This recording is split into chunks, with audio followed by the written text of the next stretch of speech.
Hey everyone, Mrhappy here, and welcome to Mondays with Mrhappy, aka Mrhappy Mondays, the weekly Q&A show where you ask me questions and I answer them.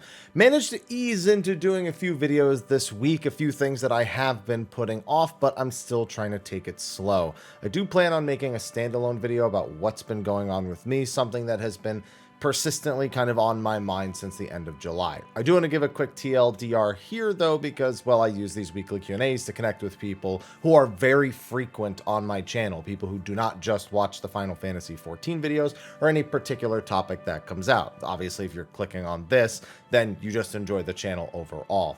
But essentially what's been going on with me, just a brief overview because I don't want to get into the specifics, is my mother's been going through some medical tests, and that's just been a little bit stressful. Obviously, we're still trying to plan out till the end of the year from the fundraiser money that she earned, and I'm actually going to be posting an updated video going over all the expenses and how they've been spent so far. Every time I tell her to post an update, she starts working on it. She sends me a draft. She said she wants to change something. So I just said, just send me the expenses, send me a full list of everything, and I'll make a video at the very least, because it's been a very long time since the first update, so I do want to provide a little bit more insight. What I will say is, despite what's been going on that front, I'm not planning on doing any other fundraiser, GoFundMe things, or not trying to encourage her to do them. I feel like the first one was a massive, just, I could have never expected it would have gone the way that it was, and I couldn't in good faith do another one, even if we were to be in some sort of financial strait. But that's not what's currently happening. I just want you to be clear, because I'm sure people immediately start drawing one connection to the other and thinking that's what I'm going to do. I will say this, I am looking to take on more sponsors and more sponsorship opportunities as a means of creating a kind of a safety buffer when it comes to that. So, you know, on Twitch, I've obviously taken on more than just SteelSeries. You know, SteelSeries has been a sponsor for years and years and years now. They pay me, plus I get paid on the affiliate link, so that's been fantastic. They've been, honestly, probably one of the biggest supporters that I've had when it comes to just making sure I have some consistent income. I've started taking on some other things with Twitch. For example, there's something called the ad incentive program, where we run a certain amount of ads per hour, and then we get paid a lump sum at the end of the month. And this is something I'm allowed to talk about publicly. Everyone who streams on Twitch has, and that has been a massive help as well. Even just the ad revenue itself without the incentive program has been a massive boon over the last even like 18 days or so. On top of that, taking on sponsorships for cooking companies. I've done ones in the past, and right now my newest one is that right there. I love that they give us these little widgets for sponsored stuff whenever I'm doing like any sort of product. But like, this is for Every Plate, and it's a subsidiary of HelloFresh. It's just made to be more affordable. Look, $1.49 per meal for that first box. I'm going to be pushing those things that I get over on Twitch a little bit more over here, because I can just expand the audience that I do these sponsorships for without necessarily having to, I guess, go through the hoops and hurdles of, you know, setting that up as like, just setting it up as part of the sponsorship. I can just tell you guys that I have deals over here, and there's no obligation. That's what I was looking for me to do that. But yeah, I'm actually going to be doing a cooking stream for this on Wednesday. I don't know what time, probably sometime afternoon, like literally after 12 o'clock in the afternoon. So if you want to check it out, be sure to come by, but I'll be putting links to that in the description, and I'll be doing that generally with Twitch sponsor stuff going forward. I just want to make sure that I am going to get rid of that now, optimizing what I'm doing across all the platforms so that I can have, I guess, a more supportive income of making sure that I have that buffer in case something does happen with my mother before she hits 62. Once she hits 62, we should be A-okay. But you know me, when it comes to my mother, I just get super stressed out, and that affects my ability to do things. So I just like to be completely transparent with you guys about what's going on with that, and that's why we'll have the follow-up video as well. With that, we have a Q&A to get to proper, and I haven't eaten, so I do that a lot. I'm sorry. People might think looking at me that I'm constantly eating. I'm not. I'm just kind of built like this when I'm not constantly working out. I have maybe 2-3 meals a day that are reasonably sized, and this is just what I look like. I can't help it. I'm sorry. But I want to get this done so I can go cook something or whatever. Anyway, thank you to our sponsors. Of course, I mentioned Every Plate, SteelSeries. We also have Advanced GG, which I just drink the hydration formula, this right here. I just want the electrolytes. Helps me feel a little bit better throughout the day, and gets me to remember to actually drink water a little bit more than I do. We have discounts and affiliate links for all those in the description. Of course, our patrons over on Patreon. They don't have to support. I don't openly try to get people to support over there. The people who do, they choose to, and we appreciate them a lot for it. So thank you to them. And with that, let's get to some questions. All right, hashtag Mr. Happy, Mondays with Mr. Happy. I started reading it backwards. Hi, Haps. Hope this week has been better. It has. I managed to get a few videos out. Few things I haven't gotten out yet that I'd still like to get out going into this week. But hey, I've got some things that are out, and they all did pretty good. Your schedule has been hell on earth, but do you think you'll try Temtem again at some point? The interest is there. I don't like some of the things that I've seen with the 1.0 release, or at least some of the things I've heard about the 1.0 release. A big thing is that they seem to be having this like battle pass style feature, but they have no currently planned content for the future. And those are some really mixed messages. One says, hey, we want the game to kind of support itself and people to keep giving us money, but we also don't plan on doing anything. But don't plan on doesn't mean they won't, but it's a little weird. But I already own the game. I bought it back when it was like, what, 35 bucks during early access. You know, I got in early, so it didn't cost as much. So the interest is there. You know, I'm a big shiny hunter. You know, I actually love just any kind of style RPG, and the collection style with the monsters. That style of RPG is super attractive to me. I plan on playing Scarlet and Violet, of course. Don't know which one yet, but one of them. But I still don't know if I'm going to revisit it. This season is already looking kind of busy, and I didn't get to it yet. And on top of that, it's just, I've got mixed messaging about what the game is. I kind of just have to sit down and look at it for myself and see how I feel about it instead of listening to other people. But as long as you're having fun with it, if you want a game that's genuinely more challenging, a little more adult, I'd say also in Temtem, even if it looks kind of childish still, it was a solid pickup back then, and I'd hope that in the years I haven't played it, they've developed it to be a fuller experience, and it still has a lot of that challenge and vibe, and also, of course, the co-op that you can do with it for a playthrough. As you said, you're playing with your partner. So I'm glad that you're enjoying it, and I hope that when I do finally get the time to look at it, that I still kind of am looking forward to it. Hashtag Mondays with Mr. Happy. Hi, Mr. Happy. Hope you're well. Same to you. I used to main Machinist and had a theory as to why the devs have been all over the place with balancing it. I guarantee you whatever theories we have are probably not accurate. Japan's non-existent ping for the dev team. So we know for a fact that they actually test the ping at various different levels. I think they've said they test all jobs up to 150 ping. That being said, I am a firm believer that still does not accurately represent ping, because I have 13 ping and sometimes I have issues double weaving on the server just because instance load is quite high. So the ping can sometimes be all over the place with just how quickly the client and the server are actually communicating. So I don't think this is why. And also, it doesn't really speak to some of the problems the job has. If the job only had an issue with hypercharge and everything else was kind of succinct and concise, it kind of just even melded together in any way, I might feel that way. But it's just this, it's like it has a shaken identity. I mentioned last week that the single target and AoE rotations kind of don't mesh, and maybe I should have elaborated on that a little bit more. When you look at a job like Red Mage, for example, their AoE combos and their single target combos both lead to the same kind of end finisher. You're either doing the 3 Moulinets and doing your basic AoE finishers like you would in your single target combo, or you're doing your single target DPS rotation and then doing, you know, your Verflare, your resolution, and whatever the other skill's name is. Sorry, I don't play Red Mage. You know, when I'm playing Monk, whenever I press perfect balance, if I'm in single target, you know, I have my Dragon Kick, Bootshine Dragon Kick, or I have, you know, the Twin Snakes Dragon Kick, Demolish, or whatever it is I'm trying to do. But if I'm doing AoE, you know, it's going to be 3 times of the same skill to get, you know, to Elixir Field, and, you know, one of each of the skills to get through Rising Phoenix. And then that'll lead to Phantom Rush, and essentially the core of my burst, even in single target and AoE, are exactly the same. Whereas with Machinist, the only AoE skill you have that even generates battery is Chainsaw, and your bot has no AoE associated with it at all. Your Hypercharge AoE does not regenerate your off globals, despite one of them being AoE as a whole. Bioblaster is not properly affected by the crit buff of Reassemble, only the initial hit is and not the dot after. So it just feels like there's such a huge division. You have to like nerf yourself to go in and out of single target and AoE. And I think that speaks to just a general disharmony. I think the theme of the job and the overall gameplay that they're going for is great. They just don't give it enough, and that's kind of always been the problem with Machinist after Heaven's Ward. They want to treat it like it's within this kind of low DPS role, but claim it's supposed to be this high DPS option within the role. there's a lot of discourse about machinists. I have a feeling it's going to get added to the list of jobs that need major overhauls, and I wouldn't be surprised for us to hear more deeply about it in the next letter from the producer live. But I do agree with you to some capacity that their testing environment for Hypercharge is probably not accurate, even if they do test with 150 ping.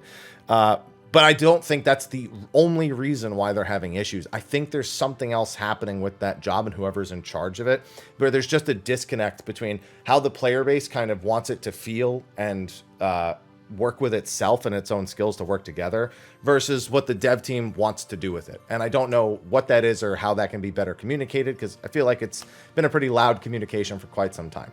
Hashtag Mondays with Mr. Happy. Hello, Happy. Hello. Hope you keep shrugging off the community drama stories. Yeah, it's funny. So there's a really funny story about that. So somebody, I don't know, I get random tweets like to the initial threads that like started that. I get like tagged in a few of them, and somebody was like tagging me and like trying to have a discussion, but then they just like blocked me at some point. I was like, all right, fine, that's out of my hair. But other people kept replying to it, and I saw a reply that said, bro, you haven't even cleared P7S and you have a 2 on P6S. Why are you even commenting on this? And I'm like, okay, first of all, that's funny. Second of all, y'all on social media, y'all need to stop hunting people's logs when they say dumb things on the internet, because that is not a healthy response to that. It was funny enough and it was done already. It was a little funnier, but I would not encourage that, because they're logs in a video game. They're numbers in a video game. If that person is that upset, even if they want to embarrass themselves, that's on them. You don't need to go after them. I don't encourage it. So thank you for the laugh, whoever that was, but don't do that, because it's like not a good behavior to develop as something to do, you know? So anyway, on to the actual question. This is in regards to Yoshi's post on job balancing in P8S. Oh, there's a read more. Let me drop that down. And there are adjustments how melees have an easier time this expansion in the Paladin job guide notes. So why is there such a large caster tax? More specifically, why does Black Mage do less damage than every melee? So I don't think we have a good reason for that anymore. And I think what's happened is the team that designs the encounters has kind of advanced faster than the team that balances the jobs themselves around those encounters, because they even speak to how they focus on making a complete job experience and then focus on making the encounter. And I think that maybe they need to work a little more closely together, because the places where a lot of job design decisions are most important is in high-end content. In low-end content, yes, you want to make sure that there is decent quality of life, that the average player can pick it up and enjoy it, and that there's some degree of skill involved, even in like easier things like dungeons. But in the high-end content is where flaws like what is being discussed really come out. And it maybe feels like there's not enough of a connection between those two teams to kind of give that information, and that's what leads to this kind of a feedback loop. So as for the caster tax with Black Mage, Red Mage, Summoner, it's not solely a caster tax. That is part of it, but I agree Black Mage should be always up there competitive with the melees. It wasn't as Fidelos. It was usually like 4th or sometimes I think 3rd in some of the encounters. Whereas I get why Summoner and Red Mage, they might want to keep them a little bit lower. They have the combat reses, they have AoE buffs, and of course they have did I say reses? I think I said reses. Yeah, and they're generally considered a little bit easier to play. But I think they need to kind of shake this up. And I actually think that what's been happening is a good thing. I know a lot of people may consider it drama or over the top, and even I consider it. I feel like a lot of people who want to have a discussion on this either don't fully understand the discussion, but just try to, repeat what they hear from other creators, or they don't know how to properly have one, and instead it just kind of becomes non-constructive, I suppose. That being said, I think there's a lot of good that's going to come out of the discussions that are happening right now regarding the 2-minute balance, the 2-minute burst adjustments, regarding the caster tax and range tax, and what the community actually wants out of these jobs and the balance of these jobs versus what the dev team is currently doing. It's a good thing sometimes when they butt heads, because that's how progress is made.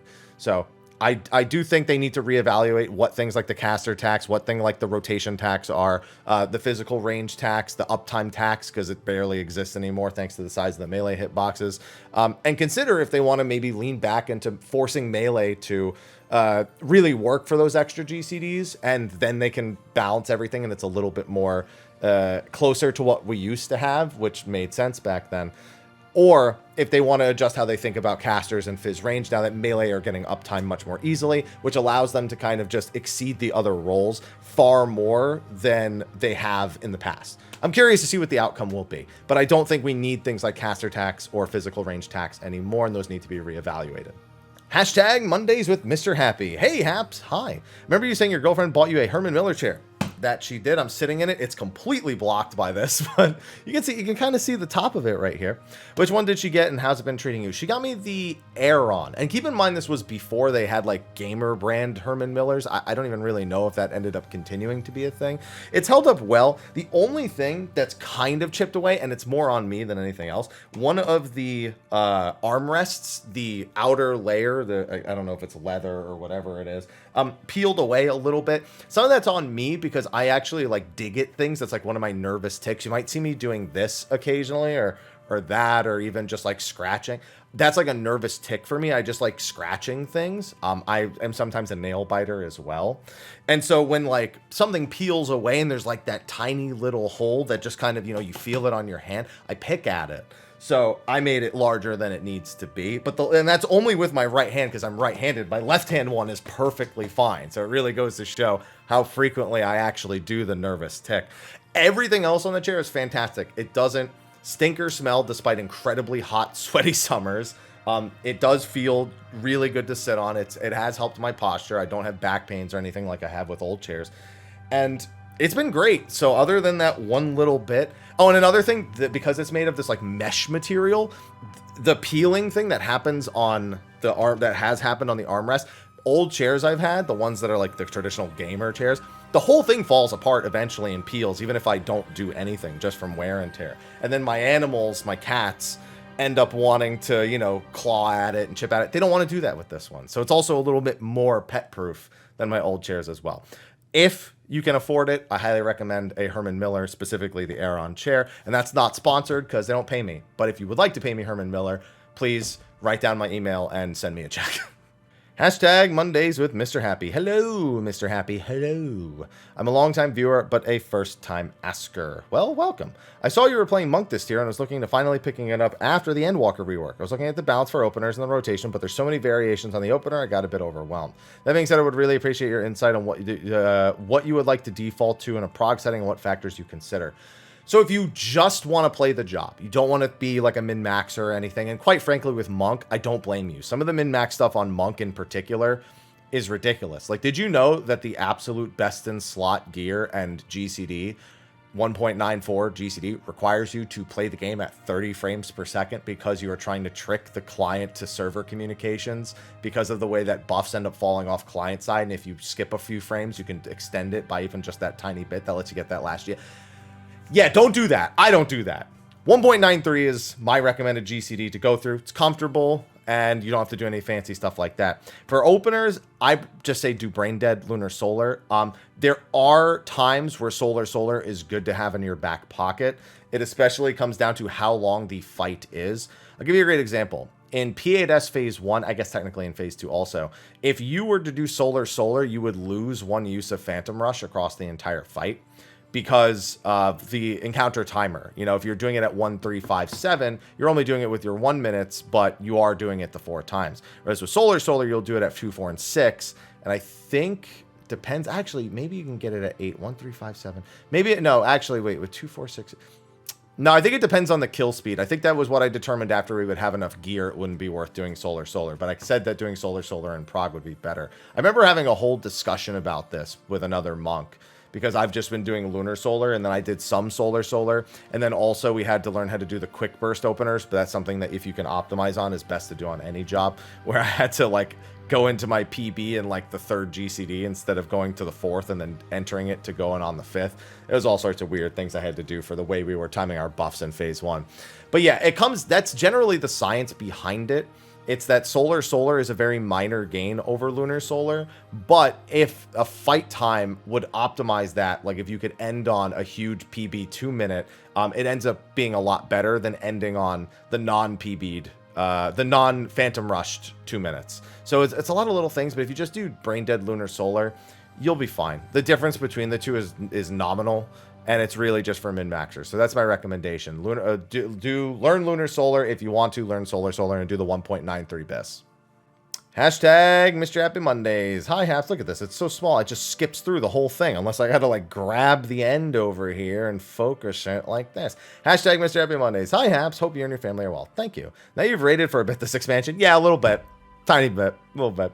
How do you feel about 2-minute buff windows for the dev team implementation? I've been critical of the 2-minute windows pretty much since the beginning of the raid tier. Since I think I was hesitant about it prior to the launch, but wanted to see how it turned out because of the potential repercussions. But even in like Zodiark and Hydaelyn, I was kind of like, and then even in some normal modes, I was like, they keep putting things at the 2-minute mark, and it keeps being optimal to drift buffs, but drifting buffs with this setup is awful for most jobs. So I'm not a fan. I think the rotations for most jobs are too rigid, that even if it is optimal to drift your buffs, it feels awful and it can really throw off your groove for the entirety of the rest of the fight. So I would prefer them to go back to what I like to call 30-second buff windows, where every 30 seconds something is coming up across a fight, except for maybe the 2.5-minute mark. And what those things are completely different, and depending on your comp, how you optimize them can be completely different. At the opener, everyone's pumping everything. 30 seconds in, most people have an off global. That's still true now. At 1 minute, you have usually some light raid buffs, and then maybe a personal and a couple of off globals that are only available. Okay, cool. Different jobs are going to be able to capitalize on that 1 minute buff window a little bit differently, and depending on your comp, it may be a weaker or stronger window. Then you have 90 seconds, coming back from the opener, usually mixing those with more off globals. 2 minutes, usually a bigger burst, I think like similar to what we have now, but not everything is necessarily there. Then 2.5 minutes, usually pretty light, but then 3 minutes, depending on the jobs that you had, could sometimes be a really major time for you to do buffs as well.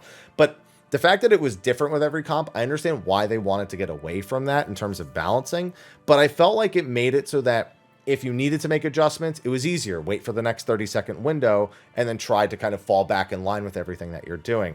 If you die at a bad time, it's usually easier to get back on your buff windows overall. There were adjustments that you could make with the way the jobs were designed. It was more flexible, and it's not about the skill ceiling. It's really just about being able to save yourself because your rotation isn't so rigid.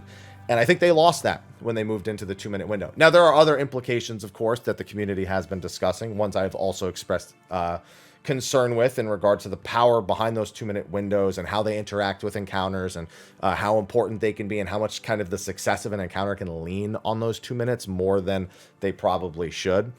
But I think that the core concept of the rigidity for me is the functional problem with the 2-minute buff windows, because it forces everyone to be on point or for it to just kind of fall apart when you get to those 2-minute marks.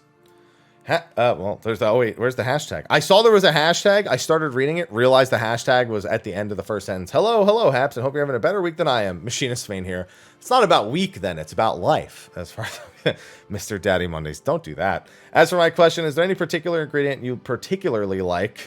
I'm a big fan of the word particular also. I do that a lot. For its versatility, I know you can't answer salt and pepper. Well, that's not really, I don't really consider that an ingredient, so that kind of works.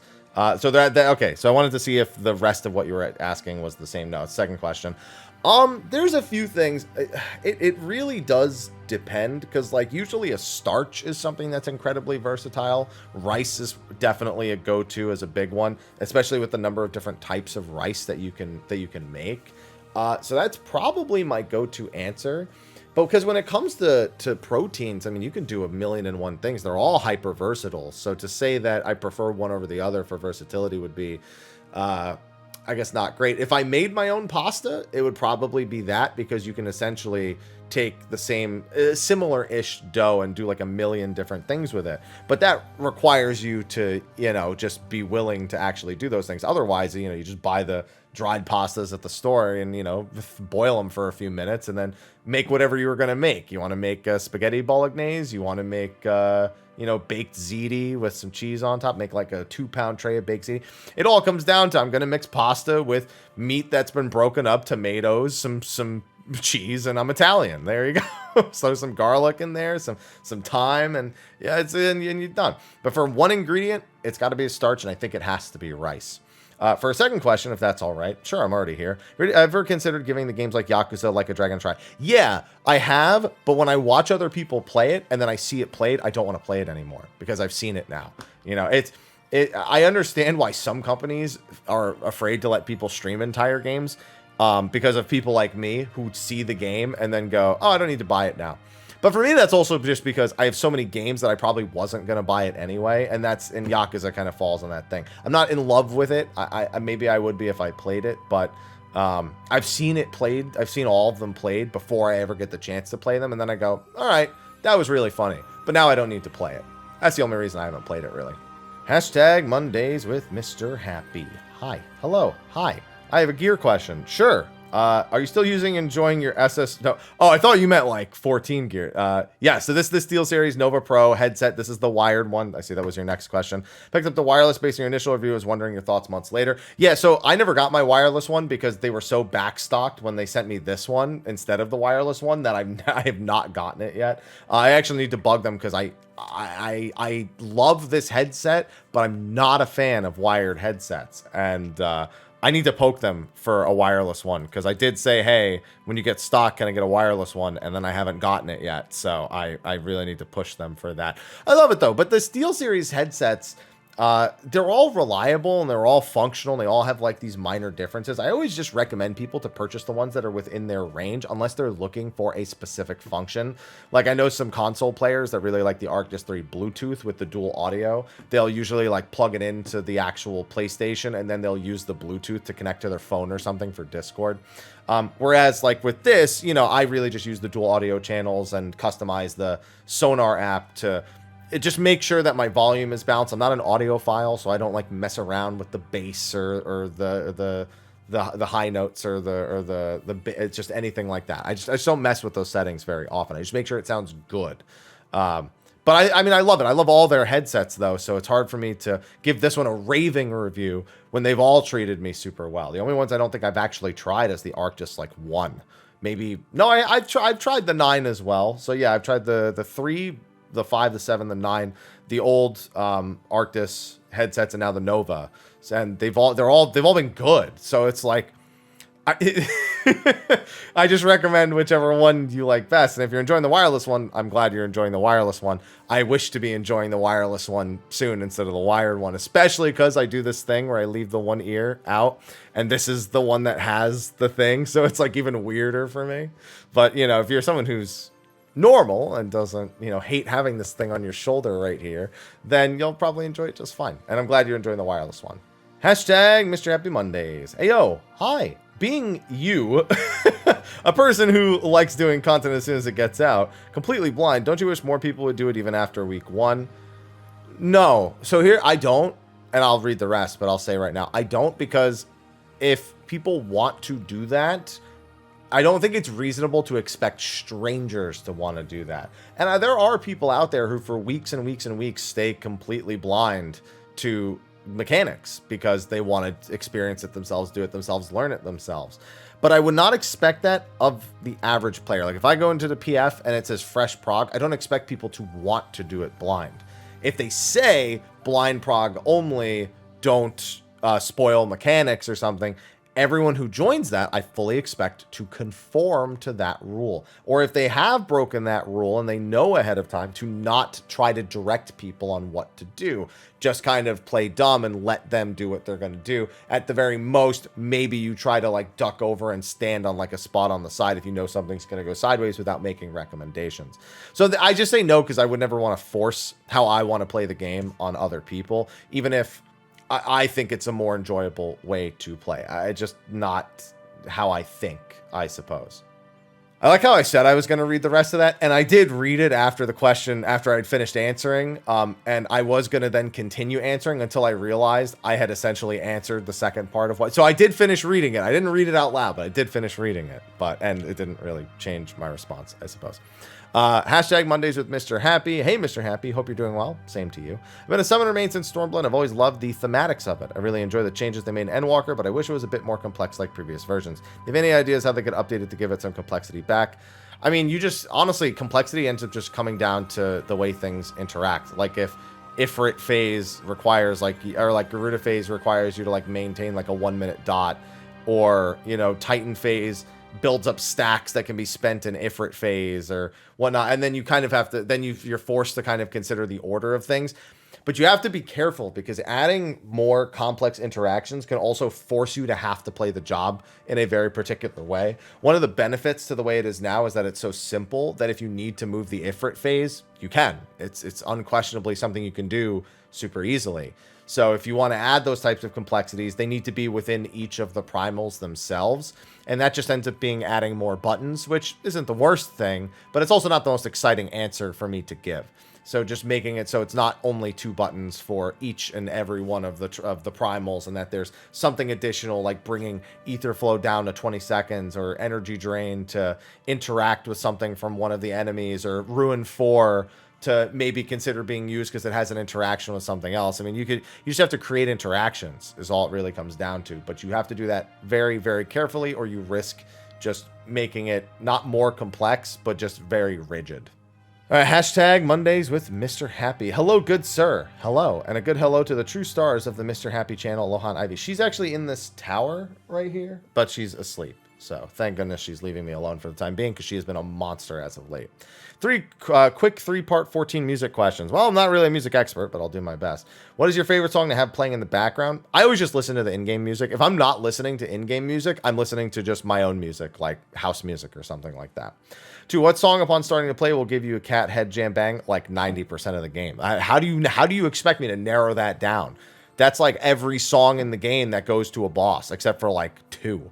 So I can't narrow that down. What song without fail sends you down a nostalgia road trip? I think Garuda. I mean, Garuda goes all the way back to 1.0. So, yeah, I'm gonna go with Garuda's theme. Hashtag Mondays with Mr. Happy. Hi, hey, hello, hi. Well, the first one you said means yes. Yes, hey, hello there. Hope you're doing well. You too. First time asker, but a long time viewer and God enjoyer. Well, welcome. Maybe a long question, so I'm going to provide a TLDR. Well, you don't have it written down, but if the TLDR makes the point, I might just only read the TLDR. What are your thoughts on how groups may be affected by the meta talk, especially with lots of ex-WoW players coming into 14 raid scene, and one of their biggest toxicity problems? So also your thoughts on split rating. Do you think that will be the future of World First Week 1 teams? Okay, yeah, I think that covers it. So meta talk has nothing to do with ex-WoW players. It has everything to do with MMO culture. It's one of those things that I think people try to push as a World of Warcraft specific thing, because World of Warcraft was the biggest MMO for so many years. So it's a common reference point. But as someone who's played Final Fantasy XI, who knows people who have played EverQuest and all sorts of other things, it's not a WoW specific problem. It is an MMO culture problem, in that if it's not the best, it's the worst. And, you know, when you're talking about group activities where performance and consistency are key, if you can ensure that your actual class or job that you're playing has those built into it more than another job, that they hold precedence over those other jobs. You know, when I tried to go puppet master to Sky Gods in Final Fantasy XI, people didn't really care, but they didn't also have any assignments for me. They were like, well, listen, just, I don't know, go into that party and help kill something, because the job itself has no meta value. But they also knew that it wasn't inhibiting to actually play it, because the content wasn't really hard enough to, I guess, to make it so that wasn't the case. So yeah, I just want to rule that that's not an ex-WoW thing. Final Fantasy XIV has always had meta talk affect everyone below them. And in MMOs, you know, so in business, you might hear of trickle-down economics. In MMOs, it's like trickle-down raidonomics or something like that. Whatever the top players are talking about always trickles down to players that have that don't spend as much time or don't have as much know-how as those higher players. So to me, this is completely normal. It's just that more people are paying attention to it because there's more players now. That's all. That's all there really is to it. Thoughts on split rating? I hate it, but I can tell you right now, if you're planning on doing World Prog, week 1 for the next Savage tier, every single group, no matter what Yoshi-P says, is preparing for split clears. After what just happened, there's a 0% chance that every World Prog, and most of them were already doing it, mind you. They may not have necessarily used the splits on the first week, but they were always prepared for it. But now every group that's doing week 1 is probably going to make it mandatory to have splits ready to go and raid with the intention of splitting week 1. I think that the only way that dies down is if we go several tiers where it's just deemed not necessary. I think, like, for example, the first tier in 7.0, it's not going to be a thing. Like, people might prepare for it, But realistically, that's going to fall over in, you know, the 14 to 19 hours that it always falls over in. It's the second and third tier where people are going to be a lot more, I guess, cautious is what I want to say. But it's definitely going to be the future. It's going to, for the short term, it's going to be the future. But in the long term, it may fall out of favor again and may be something only certain groups do. But that's, yeah, I guess that answers the TLDR. So I think we're good.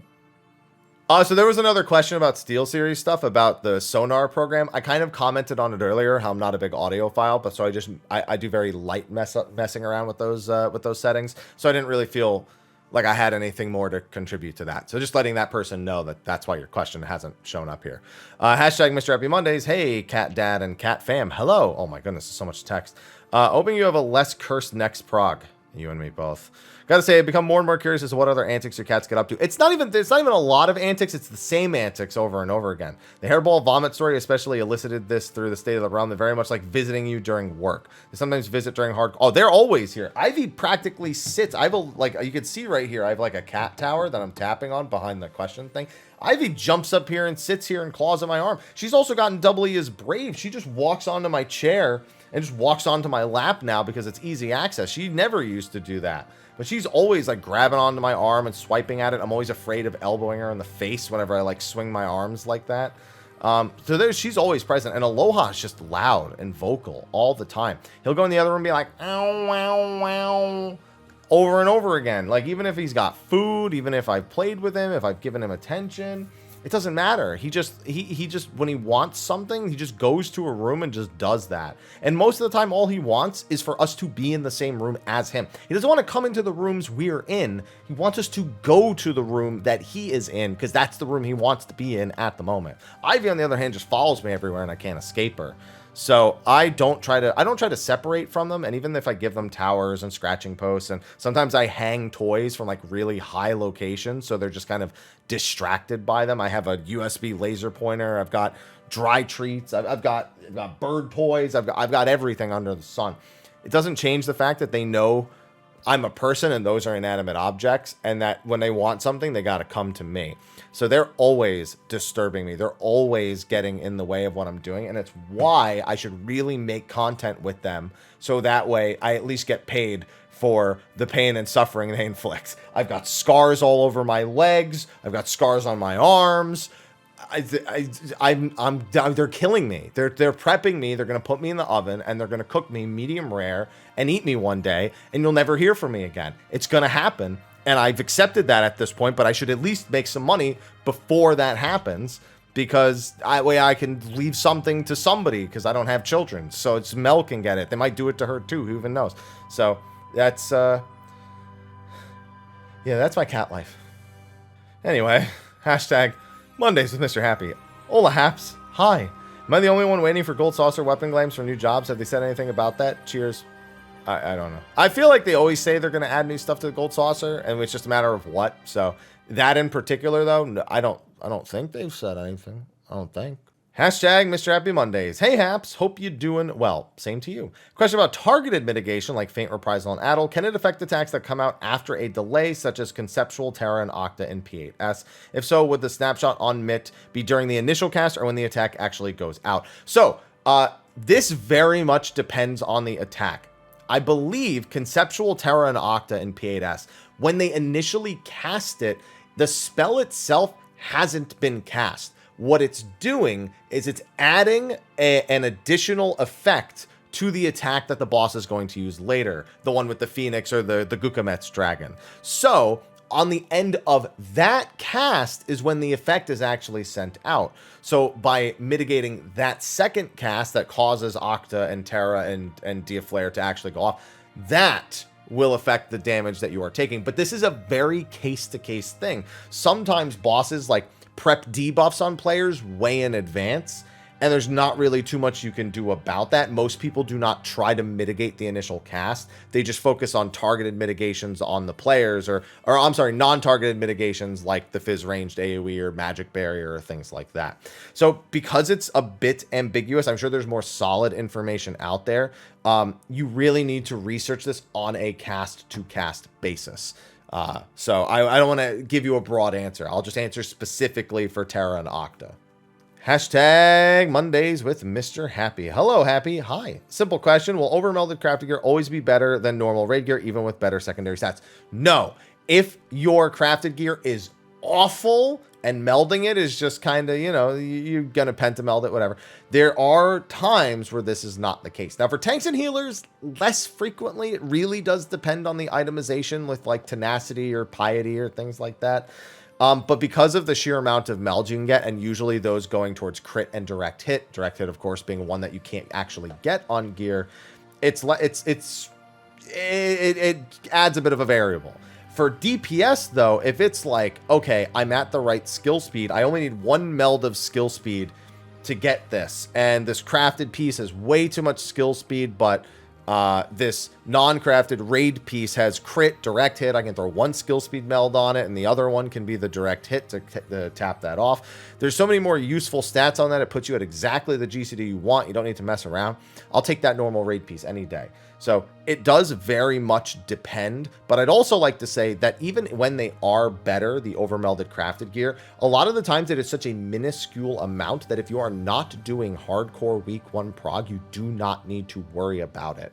Like if you can get a raid piece that's crit direct hit, and then the crafted piece is the same amount of crit direct hit, and the only difference is those 3 overmelds, you're looking at probably a tier, maybe 2 of crit or direct hit or determination or whatever, that'll add decimals on to the end of it. Not insignificant when it comes to cutting edge, barely clearing the fight DPS checks, but in terms of a casual player, not worth stressing about, not worth spending millions on. So bear both of those things in mind, that it's very case-to-case dependent.